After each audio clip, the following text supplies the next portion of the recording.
We're looking today at how to swap out the power switch on a Marshall amplifier.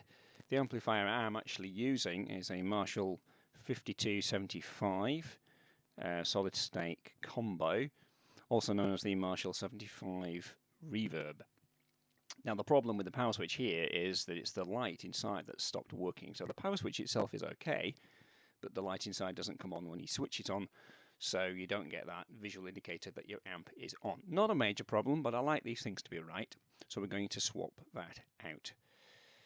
So, first thing to note is the replacement switches that you get these days are usually 4 terminal switches rather than 5.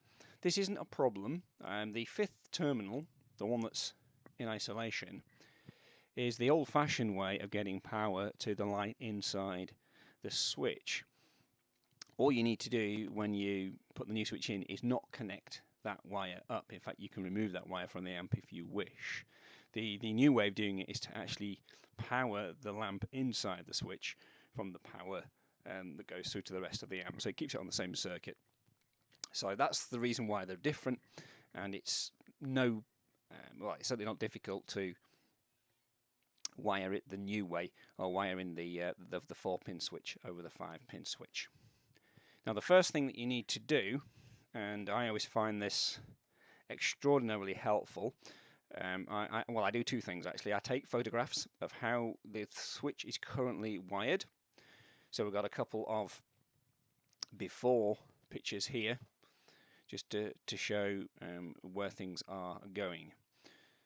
Although it's not 100% helpful, because what I can't see from these pictures is exactly where those wires are going. So we've got 2 blue on the right hand side, 2 brown on the left hand side. Now I can see that the top brown one is going through to the fuse, but I can't see where the rest of them are going. So it's useful then to draw yourself a diagram. You can follow the cables through and draw yourself a diagram so that you know where everything goes when you come to resolder it back together. So I've just taken a little post-it note and I've drawn myself a diagram here, so we can see that I know that that top brown goes to the fuse, but the bottom brown goes to the power in, directly from the power in socket.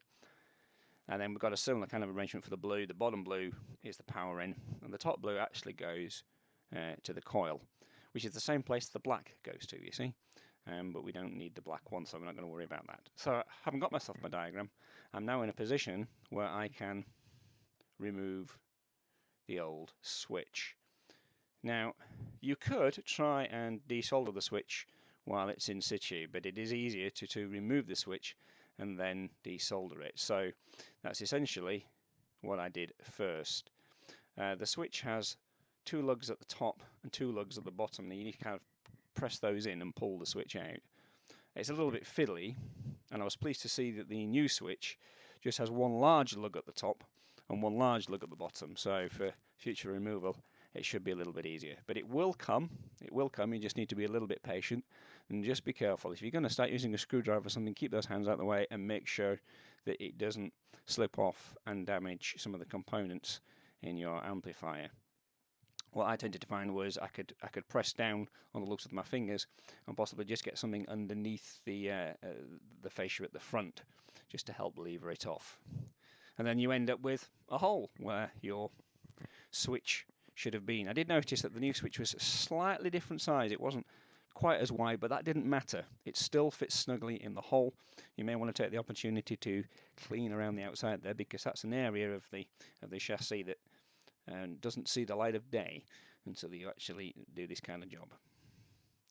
So then you can desolder the existing connections, which isn't always easy, because you'll find that it's been done properly.